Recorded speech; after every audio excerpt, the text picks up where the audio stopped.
नमस्कार, मैं व्लॉगर नेहा अपने YouTube चैनल पर आपका स्वागत करती हूँ। अगर चैनल पर पहली बार आए हैं तो चैनल को सब्सक्राइब कर ज़रूर जाइएगा और विद बेल कीजिएगा, जिससे आपको सारी नोटिफिकेशंस टाइम टू टाइम मिलती रहें और हम एक दूसरे से अपनी सारी चीज़ें साझा करते रहें। आज हम बात करते हैं, आज मैं एक नई शुरुआत करने जा रही हूँ, जिससे कि आपको मेरे चैनल पर ये चीज़ यथावत मिलती ही रहेगी। तो जो अगर आपको पसंद आए तो आप मेरे चैनल पर आते रहिएगा। शुरुआत करते हैं श्रीमद् भगवद गीता यथारूप। श्रीमद् भगवद गीता अध्याय 1। कुरुक्षेत्र के युद्ध स्थल में सैन्य निरीक्षण। शक्तिशाली योद्धा अर्जुन युद्धाभिमुख विपक्षी सेनाओं में अपने निकट संबंधियों, शिक्षकों तथा मित्रों को युद्ध में अपना अपना जीवन उत्सर्ग करने के लिए उद्यत देखता है। वह शोक तथा करुणा से अभिभूत होकर अपनी शक्ति खो देता है। उसका मन मोहग्रस्त हो जाता है और वह युद्ध करने के लिए अपने संकल्प को त्याग देता है। अध्याय 2। गीता का सार। अर्जुन शिष्य रूप में कृष्ण की शरण ग्रहण करता है और कृष्ण उससे नश्वर भौतिक शरीर तथा नित्य आत्मा के मूलभूत अंतर की व्याख्या करते हुए अपना उपदेश प्रारंभ करते हैं। भगवान उसे देहांतरण के प्रक्रिया, परमेश्वर की निष्काम सेवा तथा स्वरूप सिद्ध व्यक्ति के गुणों से अवगत कराते हैं। अध्याय 3। कर्मयोग। इस भौतिक जगत में हर व्यक्ति को किसी न किसी प्रकार के कर्म में प्रवृत्त होना पड़ता है, किंतु यही कर्म उसे इस जगत से बांधते या मुक्त कराते हैं। निष्काम भावना से परमेश्वर की प्रसन्नता के लिए कर्म करने से मनुष्य कर्म के नियम से छूट सकता है और आत्मा तथा परमेश्वर विषयक दिव्य ज्ञान प्राप्त कर सकता है। अध्याय 4। दिव्य ज्ञान। आत्मा, ईश्वर तथा इन दोनों से संबंधित दिव्य ज्ञान शुद्ध करने तथा मोक्ष प्रदान करने वाला है। ऐसा ज्ञान कर्म योग का फल है। भगवान गीता के प्राचीन इतिहास इस भौतिक जगत में बारंबार अपने अवतरण की महत्ता तथा गुरु के पास जाने की आवश्यकता का उपदेश देते हैं। अध्याय 5। कर्मयोग। कृष्ण भावना भवित कर्म। ज्ञानी पुरुष दिव्य ज्ञान की अग्नि से शुद्ध होकर बाह्यत सारे कर्म करता है, किंतु अंतर में उन कर्मों के फल का परित्याग, शांति, विरक्ति, सहिष्णुता, आध्यात्मिक दृष्टि तथा आनंद की। अध्याय 6। ध्यान योग। अष्टांगयोन मन तथा इंद्रियों को नियंत्रित करता है और ध्यान को परमात्मा पर केंद्रित करता है। इस विधि की परिणति समाधि में होती है। अध्याय 7। भगवत ज्ञान। भगवान कृष्ण समस्त कारणों के कारण परम सत्य है। महात्मागण भक्ति पूर्वक उनकी शरण ग्रहण करते हैं, किंतु अपवित्र जन पूजा के अन्य विषयों की ओर अपने मन को मोड़ देते हैं। अध्याय 8। भगवत प्राप्ति। भक्ति पूर्वक भगवान कृष्ण का आजीवन स्मरण करते रहने से और विशेषतया मृत्यु के समय ऐसा करने से मनुष्य परम धाम को प्राप्त कर सकता है। अध्याय 9। परम गुहा ज्ञान। भगवान श्री कृष्ण परमेश्वर हैं और पूज्य हैं। भक्ति के माध्यम से जीव उससे शाश्वत संबंध है। शुद्ध भक्ति को जागृत करके मनुष्य कृष्ण के धाम को वापस जाता है। अध्याय 10। श्री भगवान का ऐश्वर्य।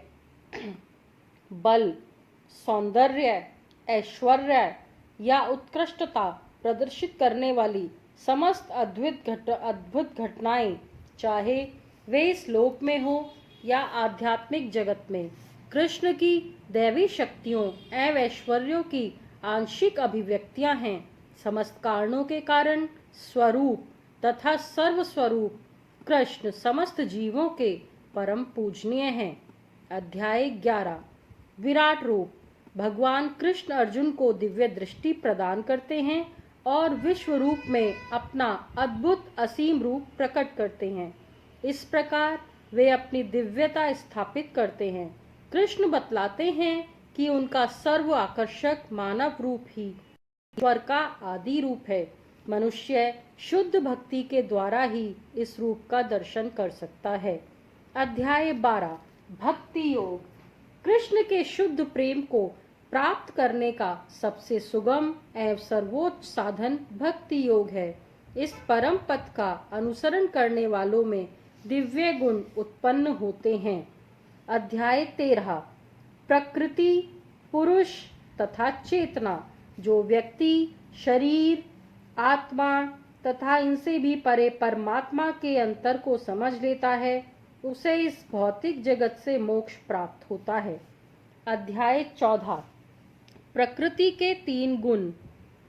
सारे देहधारी जीव भौतिक प्रकृति के 3 गुणों के अधीन हैं। ये हैं सतोगुण, रजोगुण तथा तमोगुण। कृष्ण बतलाते हैं कि ये गुण क्या हैं, ये हम पर किस प्रकार क्रिया करते हैं, कोई इनको कैसे पार कर सकता है और दिव्य पद को प्राप्त व्यक्ति के कौन कौन से लक्षण हैं। अध्याय 15 पुरुषोत्तम योग। वैदिक ज्ञान का चरम लक्ष्य अपने आप को भौतिक जगत के पाश से विलग करना तथा कृष्ण को भगवान मानना है। जो कृष्ण के परम स्वरूप को समझ लेता है, वह उनकी शरण ग्रहण करके उनकी भक्ति में लग जाता है। अध्याय 16 दैवी तथा आसुरी स्वभाव। शास्त्रों के नियमों का पालन न करके मनमाने ढंग से जीवन व्यतीत करने वाले तथा आसुरी गुणों वाले व्यक्ति अधम योनियों को प्राप्त होते हैं और आगे भी भव बंधन में पड़े रहते हैं। किंतु दैवी गुणों से संपन्न तथा शास्त्रों को आधार मानकर नियमित जीवन बिताने वाले लोग आध्यात्मिक सिद्धि प्राप्त करते हैं। अध्याय 17 श्रद्धा के विभाग। भौतिक प्रकृति के 3 गुणों से 3 प्रकार की श्रद्धा उत्पन्न होती है, रजोगुण तथा तमोगुण। तमोगुण में श्रद्धा पूर्वक किए गए कर्मों से अस्थायी फल प्राप्त होते हैं, जबकि शास्त्र सम्मत विधि से सतोगुण में रहकर संपन्न कर्म हृदय को शुद्ध करते हैं। ये भगवान कृष्ण के प्रति शुद्ध श्रद्धा तथा भक्ति उत्पन्न करने वाले होते हैं। अध्याय 18 उपसंहार संन्यास की सिद्धि। कृष्ण वैराग्य का अर्थ और मानवीय चेतना तथा कर्म पर प्रकृति के गुणों का प्रभाव समझाते हैं।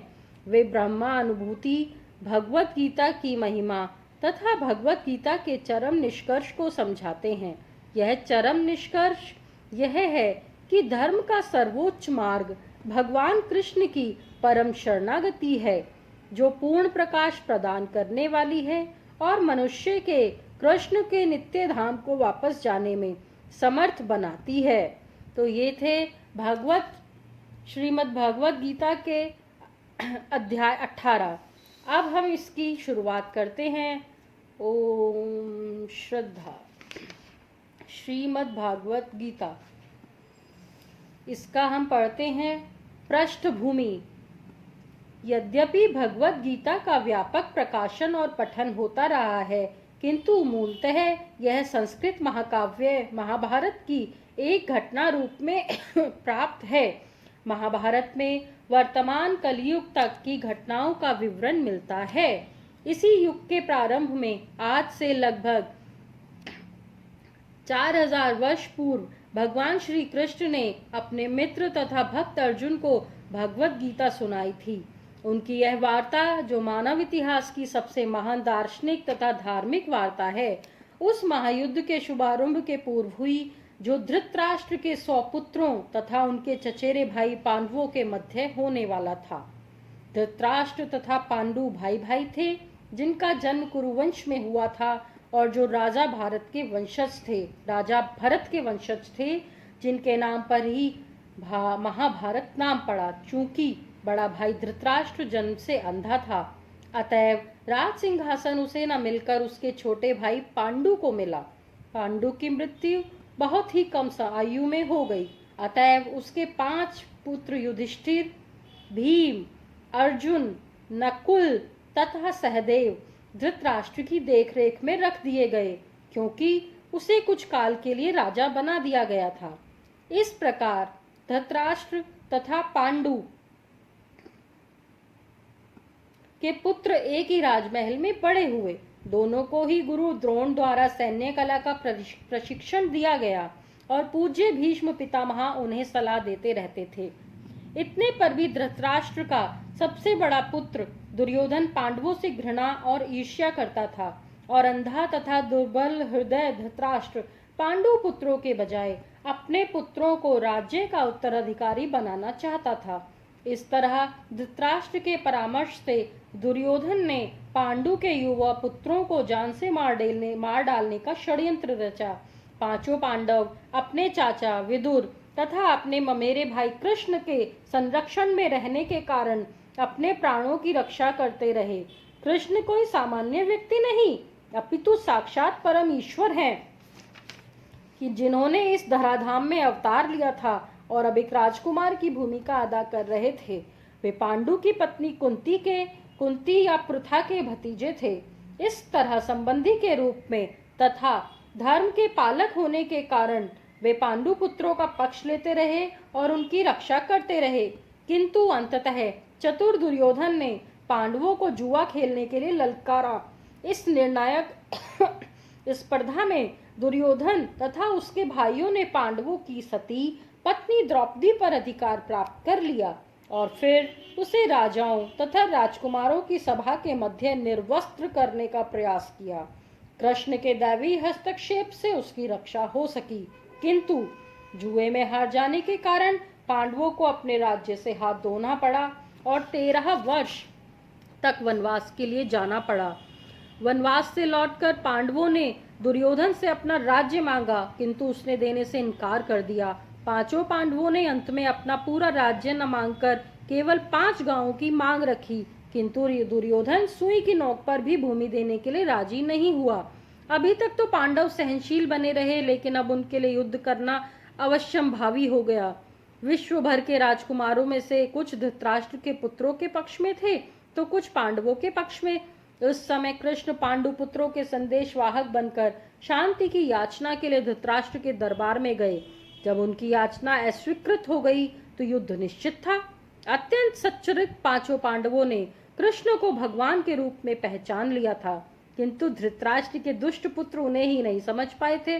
फिर भी कृष्ण ने विपक्षियों की इच्छा अनुसार ही युद्ध में सम्मिलित होने का प्रस्ताव रखा। ईश्वर के रूप में वे युद्ध नहीं कर सकते थे, किंतु जो भी उनकी सेना का उपयोग करना चाहे कर सकता था।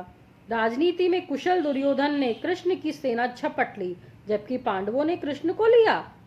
इस प्रकार कृष्ण अर्जुन के सारथी बने और उन्होंने उस सुप्रसिद्ध धनुर्धर का रथ हाँकना स्वीकार किया। इस तरह हम उस बिंदु तक पहुंच जाते हैं जहां से भगवत गीता का शुभारंभ होता है। दोनों ओर की सेनाएं युद्ध के लिए तैयार खड़ी हैं और धृतराष्ट्र अपने सचिव संजय से पूछ रहा है कि उन सेनाओं ने क्या किया।